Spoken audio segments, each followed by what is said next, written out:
asubuhi ya leo, na nitaenda kwa haraka. Kwa hivyo nataka tuende kwa haraka katika jina la Yesu.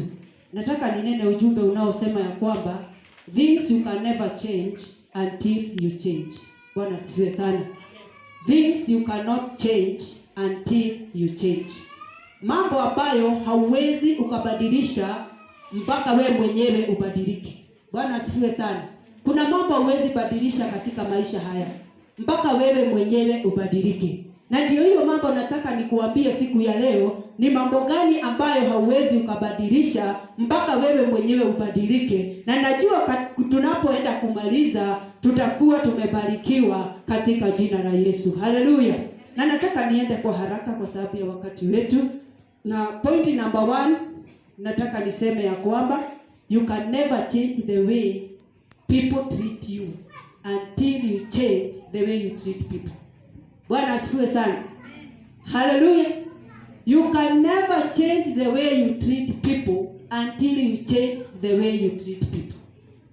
Bwana asifiwe sana. Hiyo hata bila kutafsiri sana, ninajua kila mtu ameelewa. Kwa sababu hata vile tu nimeisoma, kuna mwenye ameishika na akacheka. Bwana asifiwe sana. Na nashukuru Mungu ni kwa sababu ya wema wake. Wacha tusome katika kitabu cha Mathayo. Kitabu cha Mathayo, Matthew 7 and verse 12. Mathayo 7:12. Biblia inasema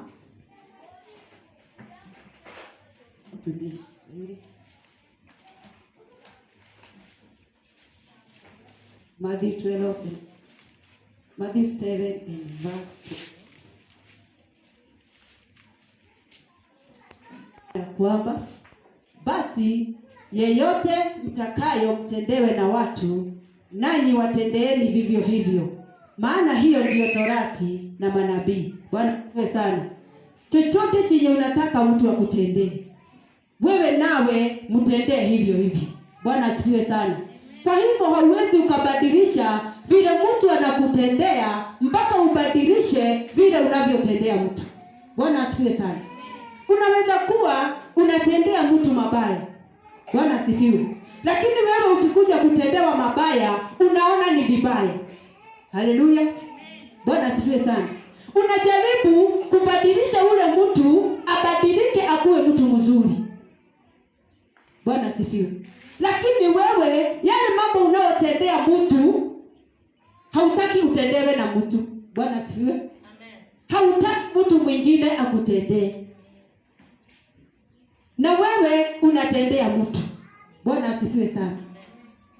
Kuna mambo hata katika maisha yetu, katika kazi zetu, katika nyumba zetu, katika wazazi wetu na watoto wetu, kuna mambo ambayo tunaifanya, na kuna kitu nimekuja kujua. Bwana asifiwe sana.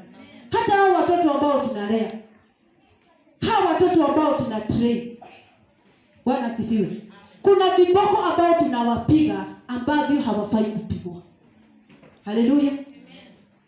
Unang'ang'ana na mtoto kumrekebisha, na kumbe wewe ni makosa uliofanyia mzazi wako. Bwana asifiwe sana. Wewe hautaki kurekebishwa, lakini unataka kurekebisha. Haleluya. Nikakuja kuona wakati wowote tunalea watoto, kwanza ukiona kitu mtoto anarudia mara ya kwanza, unamkanya anarudia mara ya pili, anarudia mara ya tatu, hiyo kitu hiyo, chunguza maisha yako wewe kama mzazi. Bwana asifiwe. Inaweza kuwa ulifanyia wazazi wako. Haleluya. Ni mbegu unavuna. Bwana asifiwe. Lakini unang'ang'ana na mtoto, unachapa mtoto, unajaribu kumtoa ujinga, unajaribu kumtoa hiyo kitu ambayo kimekataa kutoka, na kumbe shida ni wewe mzazi. Unajaribu kubadilisha kitu ambacho hauwezi ukabadilisha mpaka wewe mwenyewe ubadilike. Amen. Haleluya. Amen. Na utabadilika namna gani? Ukijua kuna adhabu unapea mtoto ambayo wewe mwenyewe ulipitishia mzazi wako, unaenda kwa miguu, kwa sadaka, kwa sacrifice, kwa kutubu, unaambia Mungu akusamehe kwa sababu ni makosa yako. Wachana na mtoto.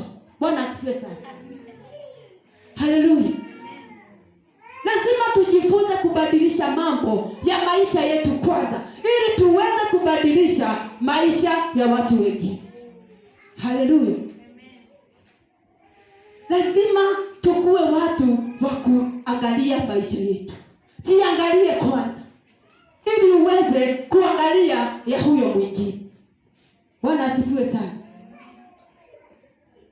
Kwa sababu kuna vitu zingine ambazo tunafanya. Hizi vitu ambazo tunarudia mara ya kwanza, mara ya pili, zinaudhi mioyo yetu, zinakasirisha roho wa Mungu. Unakuta hata roho ameondoka ndani yetu kwa sababu tuna force hizi vitu zifanyike, lakini kumbe haziwezi fanyika. Bwana asifiwe sana. Kwa sababu sisi wenyewe hatujajibadilisha. Lazima tujibadilishe ili tuweze kubadilisha mtu. Bwana asifiwe sana. Point number 2. You cannot change your character until you change your friend. Bwana asifiwe sana. You cannot change your character until you change your friend. Huwezi badilisha tabia za rafiki yako mpaka wewe, huwezi badilisha tabia zako mpaka ubadilishe rafiki yako. Bwana asifiwe sana. Ni vikundi gani unakaa katikati yake? Haleluya. Wakati umekaa katika zile vikundi, unaongea vitu gani? Bwana asifiwe. Kwa sababu sisi sana sana wakati tunakaa, hautaniambia ati katikati ya marafiki wetu 5 wote wameokoka. Bwana asifiwe. Unaweza kuta wewe mwenyewe ndio umeokoka kwa hao watu 4. Bwana asifiwe sana. Lakini wakati mumekaa chini katika hiyo kikundi, mnaongea vitu gani? Bwana asifiwe. Hao watu wanakuchukua namna gani? Wanakubadilisha ama wewe unawabadilisha? Bwana asifiwe. Na ndio unaambiwa change your character first, ndio uweze kuchange your friend. Haleluya. Badilisha rafiki yako, badilisha maisha yako ili ubadilishe rafiki yako. Haleluya. Usishindane ukikemea rafiki yako. Na mkemea kwa jina la Yesu, ana kiburi sana hasikii. Haleluya. Badilisha maisha yako kwanza. Kwa sababu wakati mumekaa chini, mambo yenye mnaongea kama hajaokoka, anaichukua, anaiweka ndani yake. Akienda arare, anaanza kuimeditate. Bwana asifiwe. Anakusoma aje kama Mkristo?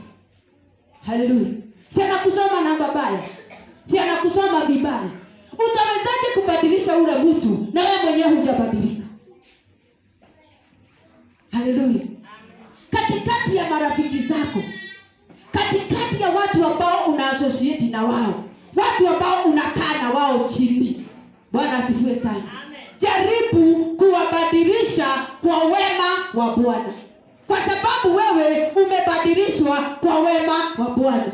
Bwana asifiwe sana. Lakini si ukikaa chini, mnaanza kuongea mambo ya jirani, mnaanza kuongea mambo ya mume wako, mnaanza kuongea mambo ya fulani. Bwana asifiwe sana. Hautabadilisha hao marafiki. Hata Yesu ukiwaombea na hawataokoka. Utafunga. Bwana asifiwe sana. Utaenda mlimani, kujipoteza tu. You have to change fast. Change your character. Change your talkings. Bwana asifiwe sana. Badilisha maongeo yako, badilisha mienendo yako, badilisha tabia zako ili uweze kubadilisha huyo jirani aliyo hapo karibu. Huyo mtu wako hapo kwa radhi, utambadilisha kwa sababu wewe mwenyewe umebadilika. Haleluya. Lakini hautaniambia utabadilisha mtu kama wewe uko kwa tabia za kale. Haleluya.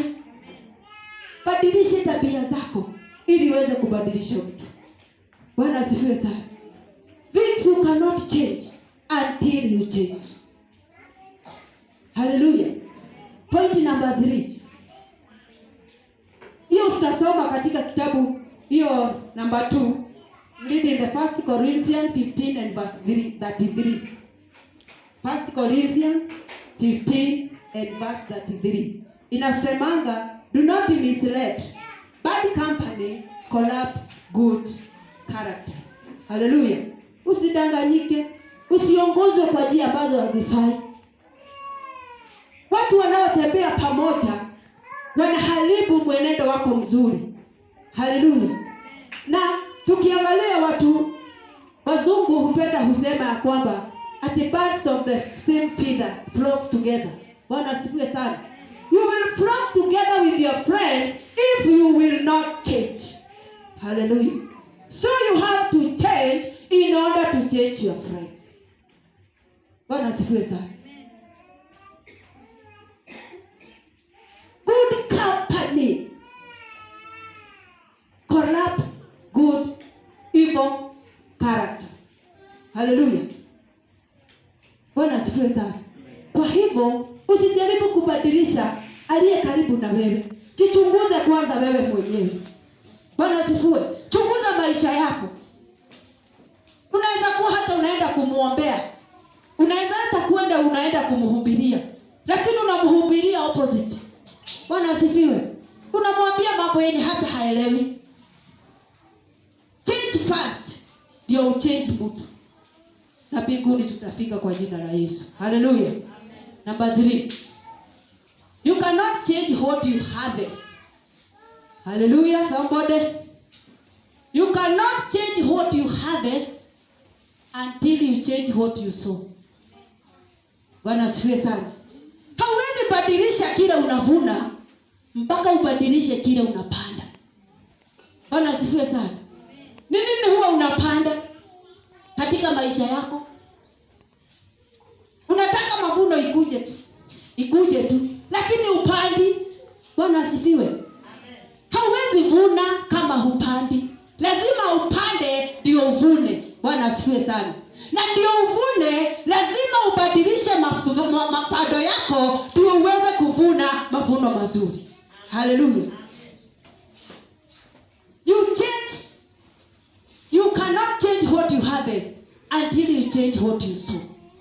Kile unachokipanda ni cha muhimu zaidi. Bwana asifiwe. Kuliko hata kile unachokivuna. Haleluya. Amen. Wakati wowote unapopanda, jiulize katika maisha yako. Hii kitu ambacho ninakipanda, nitafurahia mavuno yake. Bwana asifiwe sana. Huwa unapanda nini katika maisha yako? Katika maisha ya jamii yako, huwa unapanda nini? Kwa sababu nikiongelea kupanda hapa, siongelei kupanda mahindi. Haleluya. Mama alipanda mahindi na anangoja kuvuna mahindi. Bwana asifiwe. Kwa sababu hiyo ndio alipanda. Haleluya. Unaweza kuwa mbegu yako unainunua kwa bei rahisi. Lakini unataka wakati unavuna, uvune mavuno mengi. Haiwezekani. Bwana asifiwe sana. Hautapanda 50, uniambie utavuna 500. Haiwezekani. Kwa hivyo ni lazima ubadilishe mavuno yako. Bwana asifiwe sana. Ubadilishe kenye unavuna. Bwana asifiwe. Ubadilishe kenye unapanda ndio mavuno yako yabadilike. Haleluya. Bwana asifiwe sana. Kenye unapanda katika maisha yako. Unapanda maombi ama unaombanga Sunday peke yako? Hiyo maombi yenye unaomba Sunday, wakati gharika inakuja, hautaweza kuidumu. Bwana asifiwe. Kwa sababu maombi yako ni kidogo na msukosuko umekuja mkubwa, kwa hivyo lazima utalemewa. Haleluya. Ni nini unapanda katika maisha yako? Bwana asifiwe. Unajua nilisoma neno ambayo inasema in the book of Galatians, I think so. Inasema ya kwamba mpaka urafi ni dhambi. Bwana asifiwe. Najua Biblia inasema urafi ni dhambi. Lakini nikakuja kujua katika Ufunuo, urafi si ati unakula sahani ya kwanza unamaliza. Unakula ya pili unamaliza. Unakula ya tatu unamaliza. Hiyo si urafi. Bwana asifiwe. Hiyo ni tamaa. Haleluya. Lakini sisi tukitafsiriwa kwa hili neno, tunajua ya kwamba kukula sana, yani unakula sana, ati hiyo ndio urafi. Hiyo ni tamaa. Bwana asifiwe. Unakula chapati, githeri, mukimo, muchere, ugali, pepe cia mitugo. Bwana asifiwe sana. Yote ndani unaweka, hiyo si ulafi. Hiyo ni tamaa. Bwana asifiwe sana. Lakini wewe kama Mkristo, kama wiki inaisha haujafunga, kama mwezi inaisha haujafunga, kama mwaka inaisha haujafunga, wewe ni mulafi. Ni neno la Mungu, sio mimi. Bwana asifiwe sana. Amen. Unajua siku hizi tunatafsiri neno kwa njia tofauti. Ndio tujustify. We want to justify ourselves. Bwana asifiwe sana. Amen. Unakutana na mtu anakuuliza, na hii neno ambayo inasema ati kunywa kidogo sio vibaya. Huyo mtu anataka nini? Na ni Mkristo. Anataka nini? Anataka umwambie nini? Kwa sababu iko kwa neno. Bwana asifiwe sana. Lakini ukisoma lile neno, vile yeye anataka kuileta sio vile iko. Haleluya. Huyo ni Petro alimwambia Timotheo, hata si Yesu. Msisemange eti Yesu alisema ukikunywa kidogo ni vibaya. Bwana asifiwe. Ni kidogo ya tumbo. Wewe ni tumbo gani na kuuma? Haleluya. Chemist zimejaa huko. Unaenda kutafuta nini huko hiyo kidogo yenye ati tumbo inauma? Bwana asifiwe. Petro akamwambia Timotheo, na wakati huo hakukuwa madawa. Na huyu ni mtu anaambia mtu mwenzake. Anashauri mtu mwenzake. Bwana asifiwe. Kama vile hebu unaweza kuja kwangu uniombe ushauri, nikupee ushauri. Wewe ni mimi ni mtu na wewe ni mtu. Bwana asifiwe. Tusisemange ati Yesu alisema. Yesu hakuna mahali alisema tukunywe kidogo kwa sababu ya tumbo. Bwana asifiwe sana. Na Paulo akasema ya kwamba nalifungwa katika sheria. Paulo wa mambo yote alikuwa anaiongea katika sheria. Bwana asifiwe sana. Vile naweza ongea kama sijaokoka, lakini nikiokoka kwa ufunuo wa Mungu sitaongea vile niliongea kama sijaokoka. Bwana asifiwe sana. Kuna mambo mengi Paulo alisema akiwa chini ya sheria na akakuja kujutia wakati aliokoka. Haleluya. Kwa sababu hii mambo ilikuja ikawa kikwazo kwa watu wengi. Wewe unafikiri ni watu wangapi hawatafika mbingu kwa sababu ya kukunywa kidogo ya tumbo? Na Biblia inasema pombe, mtu mwenye anakunywa pombe ni mjinga. In the book of Proverbs. Bwana asifiwe. That's what the Bible says. Na Mungu hafanyi kazi na wajinga. Haleluya. Wewe unafikiri ni watu wangapi hawatafika mbinguni kwa sababu ya kutafsiri neno vibaya? Bwana asifiwe sana. Kwa hivyo kile unapanda, Bwana asifiwe sana, kile unavuna inategemea mapando yako. Wakati dhoruba inakuja, Bwana asifiwe, kama wewe ni mtu wa maombi, unaioneanga hata ikiwa kwa mbali. Haleluya. Biblia inasema ya kwamba ati mtu mwenye hekima huona mabaya yakikuja anatoroka, lakini mjinga wafuata. Bwana asifiwe sana. Ukiwa mtu mwerevu katika neema ya Mungu, wakati dhoruba inakuja, Mungu atakuwa akikujulisha ndio ile unaweza kuitoroka. Siku na njia ya kutorokea, kwa sababu Mungu anasema I will give way out in every temptation. Bwana asifiwe. Kwa hivyo chunguza maisha yako, mapando yako ni gani? Ni nini huwa unapanda katika maisha yako? Usome katika kitabu cha Galatia 6:7. Do not be deceived, God is not mocked. A man reapeth what he sows. Bwana asifiwe. Whatever you sow, that's what you will reap. Hutaniambia utapanda mahindi hapa ukuje uvune ngano. Iwezekani. Bwana asifiwe sana. Hiyo ngano ndio utavuna. Ama hiyo mahindi ndio utavuna. Na ukinunua, kuna mbegu zinauzangwa bei tofauti. Bwana asifiwe. Kuna za 150 mfuko, kuna za 200, kuna za 350. mara unaenda unaambiwa hii ndio original. Bwana asifiwe sana. Lakini wewe kwa sababu unataka kuenda na urahisi, unanunua ya 150. Unakuja unapanda, kumbe hii ya 150 ni ya kuchomwa na stima. Inakatalia ndani, huko ndani. Bwana asifiwe. Mnaenda na mwingine ananunua ya 250 kwa sababu anataka kugharamika. Wakati anakuja anapanda, mbegu yake inamea na inazaa. Wakati anavuna, wewe uko pale unalia. Bwana asifiwe. Vitu rahisi katika ufalme wa Mungu ni gharama, na lazima tulipe gharama. Na hautabadilisha kenye unavuna mpaka ubadilishe kenye unapanda. Bwana asifiwe. Hii nyumba iko na ushirika every Wednesday. Ni vile mimi natokanga bali. Mimi natokanga huko Chepkoire. Na connect gari mbili ndio nifike hapa. Mimi sikaangi road. Lakini huko kuna ushirika. Na making sure hiyo siku hijaisha kama sijaenda ushirika. Bwana asifiwe. Kwa nini? Kwa sababu ninataka kulipa gharama ya kukua katika maisha. Wakati shetani anakuja na pause, anakuja na nikuja na mimi niko na nguvu. Haleluya. Lisali moja hautaki kuachia Mungu. Ufunge kazi yako useme, lakini kukikufa mwendo wa mazishi unafunga hata wiki moja.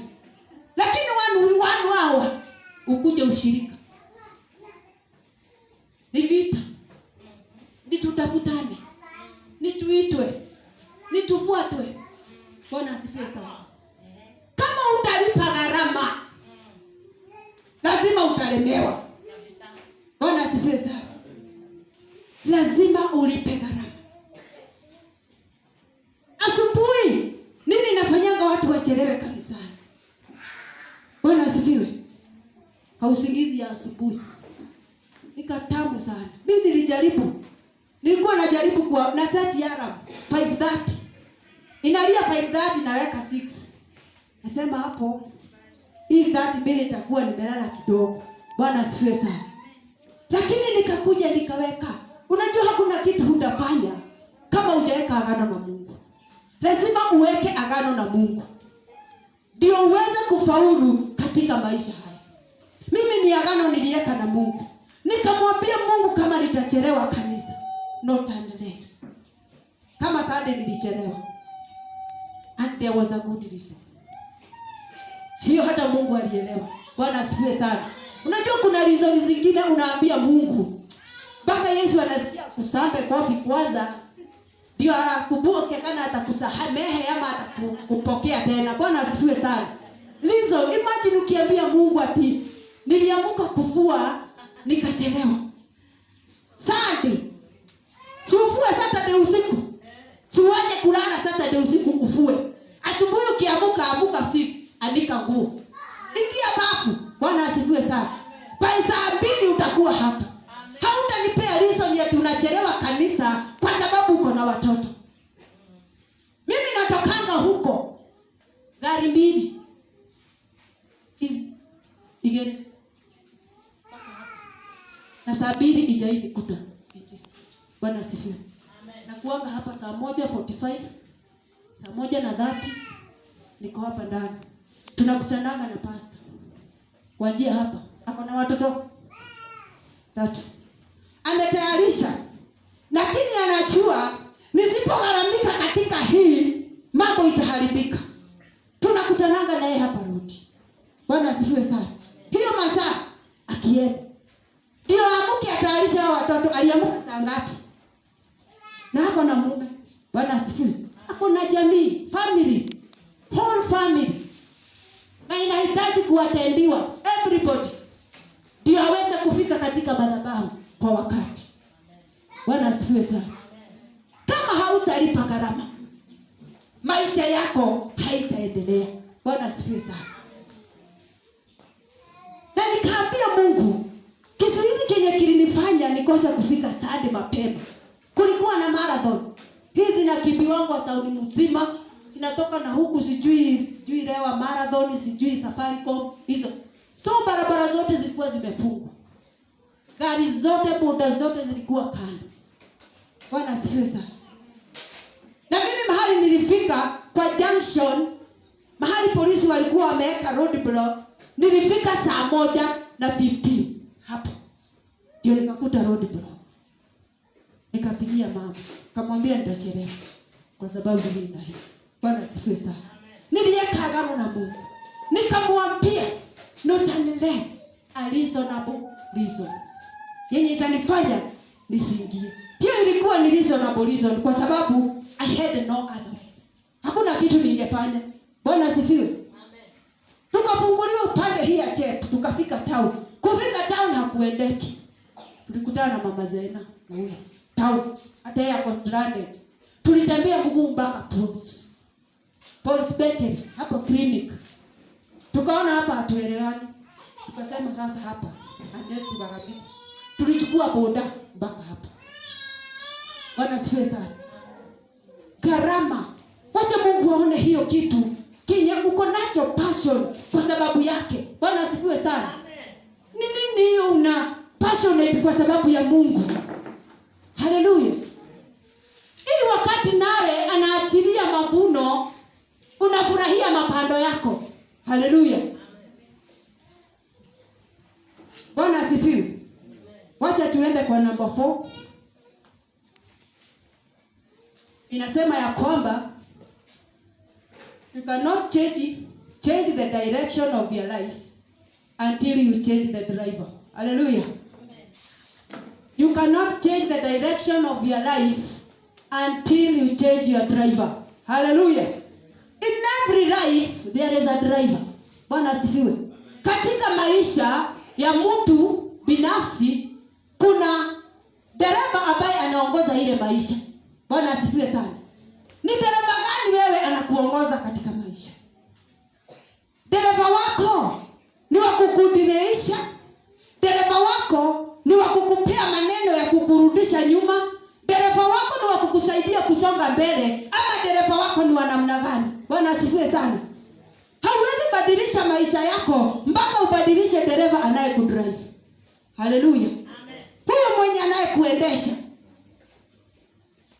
Hauwezi toka hapa ufike town unaenda Nakuru na upande gari ya Bungoma. Hautafika Nakuru. Bwana asifiwe. Utemere no hii ya Bungoma. Utaenda Bungoma kwa sababu uliingia kwa gari ya Bungoma na wewe ulikuwa unataka kwenda Nakuru. Utaanza kupiga dereva? Utaanza kupiga kondakta? Bwana asifiwe sana. Ni dereva mgani huyo anakuongoza katika maisha? Huyo mwenye anakuambianga analala kidogo asubuhi. Bwana asifiwe sana. Safi zinaanzanga saa 3. Unajua hiyo ndio kitu watu walichukua. Waliweka kwa mawazo yao. Safi zinaanzanga saa 3. Sasa hii ni Bible study. I don't need that. Mimi nataka worship. Sasa unataimia tu masaa ya worship. Bwana asifiwe sana. Huyo dereva mwambie hastahili katika maisha yako. Haleluya. Unafaa kuongozwa na Roho wa Mungu. Unajua hata kama umeokoka, it doesn't mean kwa sababu umeokoka unaenda mbinguni. Bwana asifiwe sana. There is a sacrifice to be made for you to reach there. Hallelujah. Na ina determine na wewe mwenyewe na kiongozi anayekuongoza. Bwana asifiwe sana. Si kuna watu wameokoka na wanafanya mambo mbaya? Si wako? Si ina determine na dereva mwenye ako ndani yake. Bwana asifiwe sana. So you have to change your direction. Before you change your direction, you have to change your driver. Bwana asifiwe sana. Ndio ubadilishe mwenendo wako ama njia zako, lazima ubadilishe kwanza dereva anayekuongoza. Hallelujah. I desire Holy Spirit. Natamani kuongozwa na Roho wa Mungu ambaye ni dereva wa kweli. Bwana asifiwe sana. Ili nisaidie kuenenda katika direction ambayo itanifikisha mbinguni. Amen. Hallelujah. Wachana na hii mambo ingine. Hii ingine inakuja baadaye. Bwana asifiwe sana. Tunajiua sana na mambo ya dunia hii. Na Yesu alijua mpaka akasema seek ye first the kingdom. Bwana asifiwe. Tafuta ufalme kwanza. duka, kuja ushirika. Funga duka, endea kifunguu, kuja maombi. Bwana asifiwe sana. Hiyo ndio inamaanisha dereva mwenye anakuongoza ni nani. Lakini kama wewe ni mtu hata duka huwezi funga, dereva mwenye anakuongoza ni pesa. Money. Anasemanga money talks louder. Bwana asifiwe.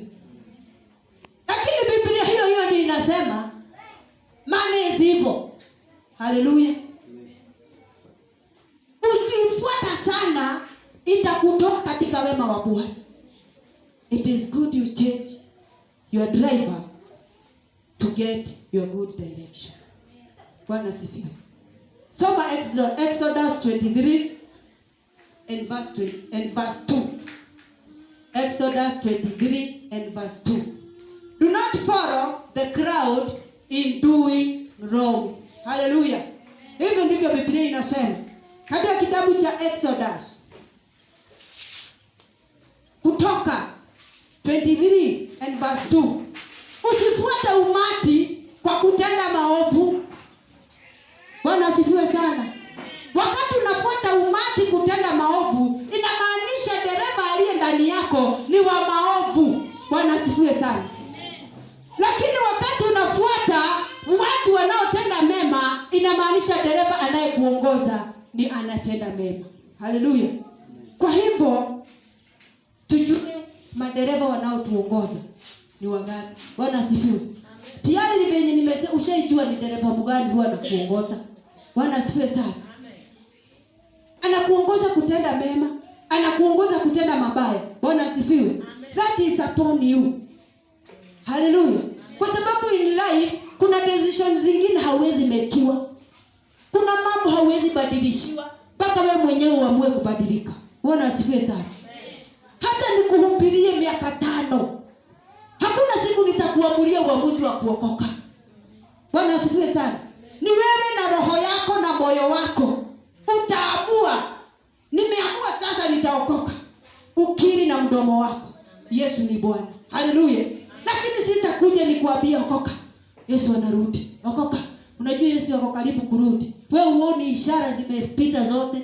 Bwana asifiwe sana. It is upon you. We deliver the message. You decide. You change your direction. Bwana asifiwe sana. Naye Mungu anakusaidia kwa neema ya wokovu. Tunaweza kuokolewa. Hallelujah. Number 5. You cannot change your financial situation until you change your financial behavior. Hallelujah.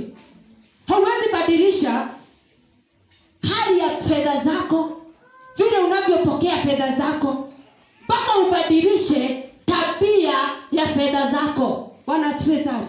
Mmenielewa?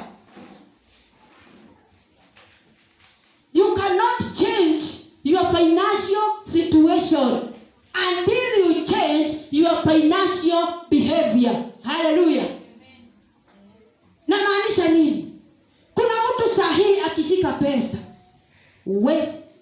ameshika leo 1,100. Hii wiki ikiisha hana kitu. Ameishiwa. Bwana asifiwe sana. Unamuuliza, ulinunua nini? Hata hakuna kitu nilinunua. Pesa ilienda, hata sijui ilienda wapi. Bwana asifiwe sana. You have to change your financial situation. Your financial behavior will change your financial situation. Bwana asifiwe sana. Kuna mtu akishika fedha sahihi anakumbukanga dupawa. Bwana asifiwe. Kuongelea. Haleluya. Hakumbuki kitu kingine. Hajui kuna kitu inaitangwa savings. Bwana asifiwe sana. Yeye akipata anakula yote. Kuna mama mmoja amefanya kazi pale katika university moja, na amefanya hiyo kazi kwa muda wa miaka 20 na Bwana asifiwe sana. Na wakati alipokuwa analipwa, alikuwa analipangwa vizuri 1,100 kwa mwezi. Bwana asifiwe sana. Analipwa hiyo pesa, akiipokea hivi ndio anaanza kukumbuka mwenye atakopesha. Anakumbuka, yeye ndiye anakumbuka mwenye atakopesha hiyo pesa. Kuna mmoja mpaka sasa anakudai, alikatalia hiyo pesa. Bwana asifiwe. Unaenda unakopesha mtu 100. Unaenda unakopesha mtu 50. Wengine wanasema sasa juu fulani wetu amepata pesa, hapo ndio nitaendea ya fertilizer ya kupanda. Unakimbia kwanza unaendea mahindi ya kupanda. Bwana asifiwe sana. Huyo mtu not unless a change financial zake behavior. Bwana asifiwe. Situation ya financial yake sitakuwa poor. Bwana asifiwe sana. Mpaka abadilishe behavior ya vile anatumia fedha zake. Otherwise financial situation yake itaishi ikiwa poor. Bwana asifiwe sana. Huyo mama mpaka saa hii hapo. Saa hii analishwa na watu. House to house. It is good. Bwana asifiwe. Because hivyo ndivyo alichagua. Amefanya kazi 20 years and above. Lakini saa hii hana kitu. Alikuwa anajenga, nyumba hazikuisha, lakini anapata pesa ya kukodesha. Anakombosha mtu 50, 100 hivi mpaka saa hii. Anadai, amezifuatilia mpaka saa hapewi. Bwana asifiwe. Kwa sababu behavior yake ya financial ilikuwa poor. So situation yake ya financial it becomes poor. Bwana asifiwe sana. Unapata 200. Kuna 100. Hallelujah. Ama utoe kwa kanisa 100. Kuna 50, weka 50. Kwa sababu kama unataka kuvuna vizuri lazima upande vizuri. Hallelujah. Hautakula 100 upande 50. Alafu ngoje kuvuna vizuri. Bwana asifiwe. Hapo ndo nimesema things you cannot change until you change. Lazima uchange some things in your lives. Ndio vitu fulani nazo ziweze kubadilika katika maisha yako. Bwana asifiwe sana. Lazima tuangalie maisha yetu. Tuangalie njia zetu. Tunaenda na njia gani? Tunafuata mienendo gani? Watu ambao wako karibu yetu ni watu wa aina gani? Bwana asifiwe sana. Unaweza kuwa hata na watu wa jamii yako, lakini ni watu wanakukula kama kupe. Bwana asifiwe. Wanakuacha bure, nothing. Na uko na pesa, lakini hazikufaidi. Bwana asifiwe sana. Lazima ukue mwelevu katika hii. Hautasema ati mimi nafanyanga nikisaidia jamii yangu. Si ni ukweli? Na wewe sasa utapata jamii yako, utaisaidia na nini? Bwana asifiwe sana. Kusaidia jamii ni mzuri, na sisemi tusisaidie jamii zetu.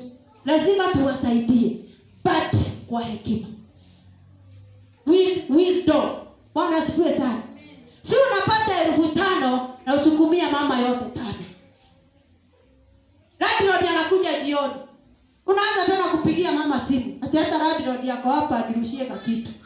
That is not wisdom. Hallelujah. You have to walk in wisdom. That's why ninasema ya kwamba you have to change your financial situation. Bwana asifiwe sana. Through your financial behavior. Hallelujah. Ili tuweze kufanikiwa katika maisha haya. Hautaniambia kila mtu mwenye anakuja kwako unamkopesha pesa.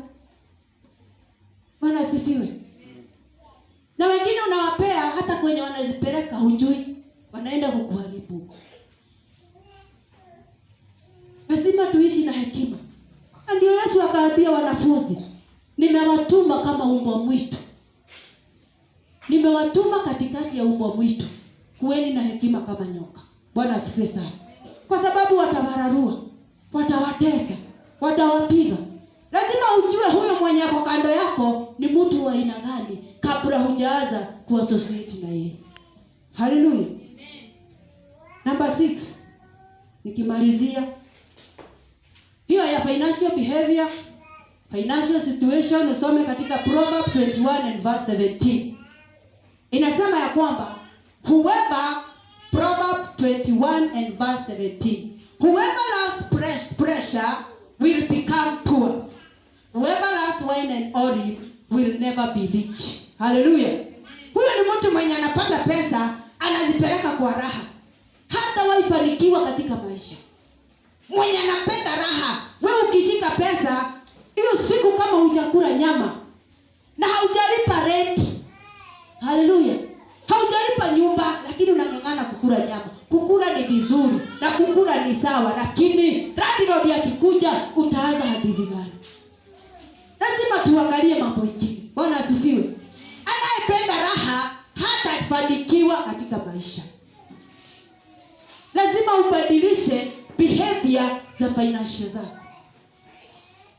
ndio situation ya financial yako ikuwe salama katika jina la Yesu. Haleluya.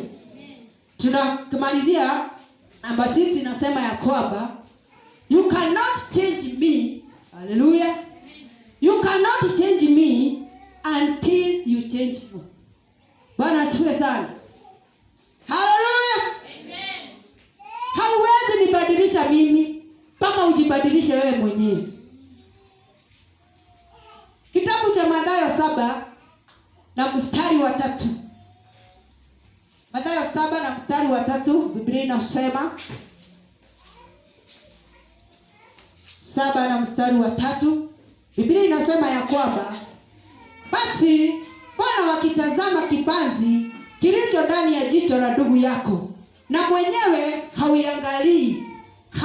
hauangalii na mwenyewe haujiangalii, au utamwambiaje nduguyo, niache nikutoe kibanzi katika jicho lako, na kumbe mna boriti ndani ya jicho lako mwenyewe? Mnafiki wewe, itoe kwanza ile boriti katika jicho lako mwenyewe, ndipo utakapoona vyema kukitoa kile kibanzi katika jicho la ndugu yako. Haleluya. Bwana asifiwe sana. Wewe unaonanga tu makosa ya wengine, akipita tu hivi unamuona huyo, nilimuona mahali alikuwa anafanya, na wewe uliona na nani mahali ukifanya. Bwana asifiwe sana. Wewe unapenda kutoa. Yesu akaambia wanafunzi akasema, kwa nini unatoa kibanzi kilicho ndani ya jicho la mwenzio na wewe mwenyewe kuna boriti? Bwana asifiwe sana. Sikia hapa, kibanzi nikikafananisha na jani. Bwana asifiwe sana. Hii jani hii, lakini boriti ndio ujue wewe ambao unaona dhambi za wengine una makosa zaidi ya mwenye amekosa. Bwana asifiwe. Boriti inafananishwa na kikingi kama hii. Bwana asifiwe sana. Wewe unaenda kutoa jani katika jicho la mtu. Jicho la mtu ni maisha ya mtu. Wewe unaonanga tu ubaya wa mtu. Bwana asifiwe sana. Lakini ile boriti ambayo iko ndani yako hauioni. Haleluya. Yesu akawaita wanafiki. Nyinyi ni wanafiki. Bwana asifiwe sana. Itoeni boriti katika macho yenu ili muweze kuona vyema. Haleluya. Ukitoa hiyo shida iko katika maisha yako ya kuoneanga wengine maovu, utaweza kuona vyema ya kwamba wengine hawana maovu katika maisha yao. Haleluya. Bwana asifiwe sana. Hauwezi nibadilisha mpaka wewe mwenyewe ubadilike, mpaka ubadilishe maisha yako. Bwana asifiwe sana. Wacha kuona watu sana. Haleluya. Jiangalie wewe mwenyewe. Na nikawa nikisikiza mtumishi wa Mungu mmoja akawa akifundisha about maisha ya mtu from birth, kutoka kuzaliwa. Bwana asifiwe sana. Na akawa akiambia watu, hebu angalia maisha yako kutoka kuzaliwa mpaka mahali umefika. Bwana asifiwe sana. Ni nini ulipitia hapo katikati? Haleluya.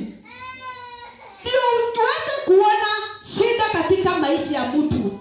Angalia maisha yako kutoka kuzaliwa. Vile ulikuja, ukakuja, tunasemanga ati mtu anaanza kujijua ukifika 18 years. Hapo ndio unajua mazuri na mabaya. Hiyo ni hapa, hiyo ni serikali. Bwana asifiwe. Wakati unapewa kitambulisho ndio unakuwa mwananchi. Lakini Biblia inasema kuanzia miaka 7 na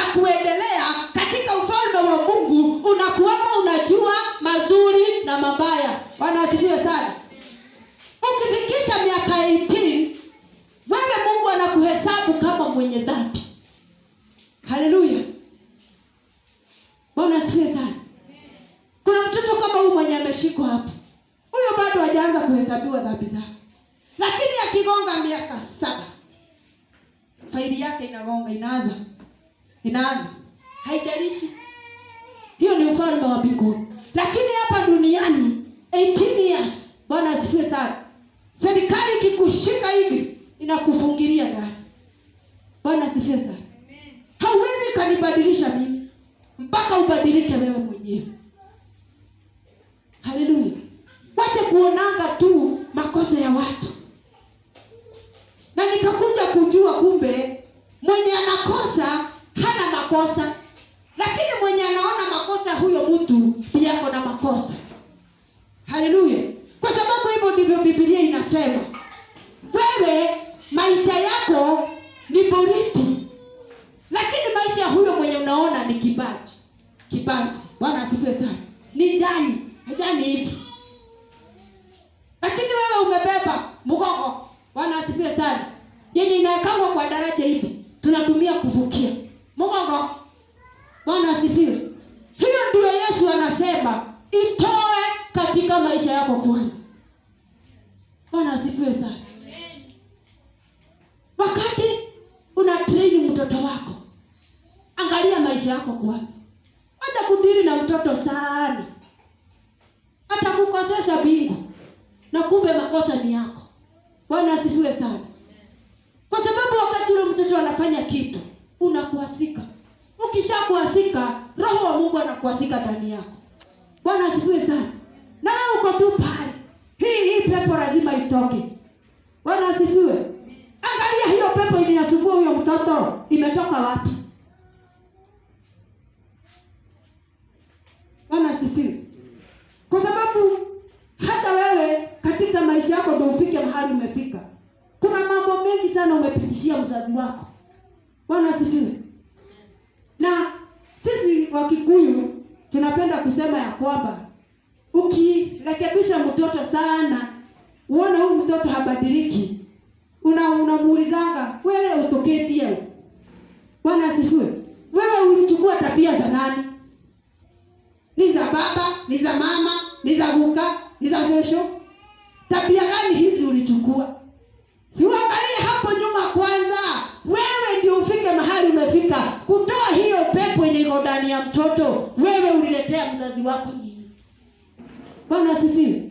Ndio uweze kujibadilisha kabla hujabadilisha mtu. Hauwezi kunibadilisha mimi mpaka wewe mwenyewe ubadilike. Bwana asifiwe sana. Lazima tubadilike ndio tuweze kubadilisha hali. Hautaniambia utatumia nguvu kubadilisha hali na kumbe wewe ndiye mbaya. Bwana asifiwe sana. Haleluya. Lazima tuangalie. Kabla hujafanya jambo, angalia kwanza.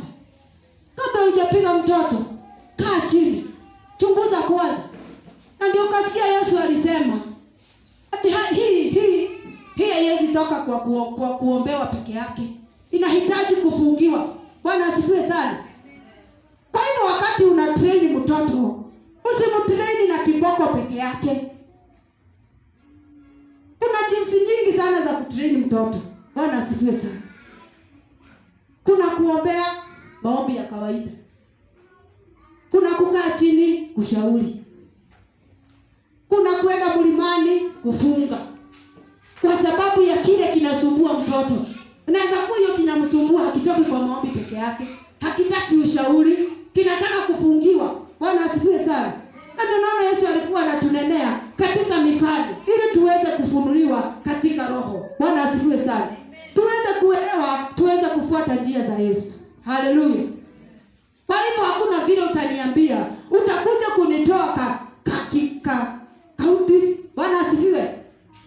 Kajani katika macho yangu. Na wewe umebeba mgogo. Bwana asifiwe sana. Lazima tuangaliane. Haleluya. Ili tuweze kusaidiana katika hii safari. Hii safari ni kusaidiana. Bwana asifiwe sana. Na hautaniambia umeweza ukiwa peke yako. Hakuna kitu unaweza. Haleluya. Lazima uwe katikati ya watu. Na ndio ukue katikati ya watu, lazima ubadilishe hali zako. za kifedha, za maombi, za tabia, badilisha zote. Bwana asifiwe sana, ili tuweze kufanikiwa kufika mbinguni. Ya mwisho tunapomaliza, you cannot change the way you think until you change the way you hear. Hallelujah. You cannot change the way you think until you change the way you hear. Bwana asifiwe sana. Utasoma katika kitabu cha Proverbs 23 and verse 12, inasema, let the wise listen and add to their learning. Hallelujah. Wacha wenye hekima wasikize, waongeze hekima yao katika maarifa. Bwana asifiwe sana. Hauwezi badilisha vile unafikiria na hujabadilisha vile unasikia. Bwana asifiwe sana. Lazima kusikiliza kwako kukue tofauti ili uweze kubadilisha vile unavyofikiria. Haleluya. Bwana asifiwe sana. Unaweza kuwa ulisikia mtu akisema ati kama hivyo venye brother Edwin amesema hapa about pesa alipewa. Bwana asifiwe sana. Unajua hangekuwa mwana wa kusikiza katika ile kusikiza kwake venye alisikiza, angekaa chini aanze kufikiria. Na kumbe hivi vitu kama hizi tunafaa tunapeleka kwa madhabahu. Bwana asifiwe sana. Vile unavyosikia unafikiria namna gani? Bwana asifiwe. Ukisikia kitu venye umekisikia, ukikaa chini unafikiria namna gani? Brother Edwin alisema ati maisha ya mtu ingurarukia. Bwana asifiwe. Hivyo ndivyo after kusikia, hiyo ndio alifikiria. Bwana asifiwe. Lakini wewe wakati unasikia kutoka kwa watu, wakati unasikia kutoka kwa mchungaji, wakati unasikia katika kazini, wakati unasikia kutoka kwa watu wenye ambao una associate na wao, unafikiria, ukikaa chini unafikiria nini?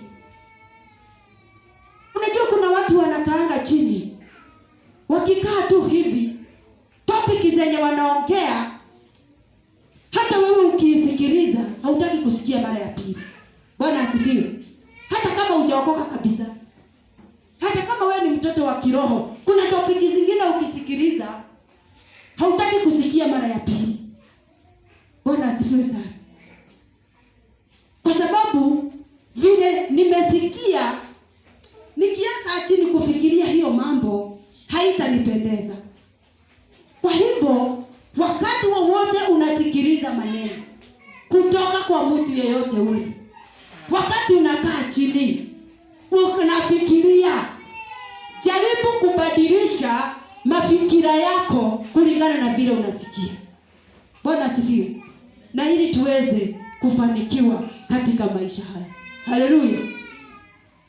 Na nimemaliza. Namalizia hapo.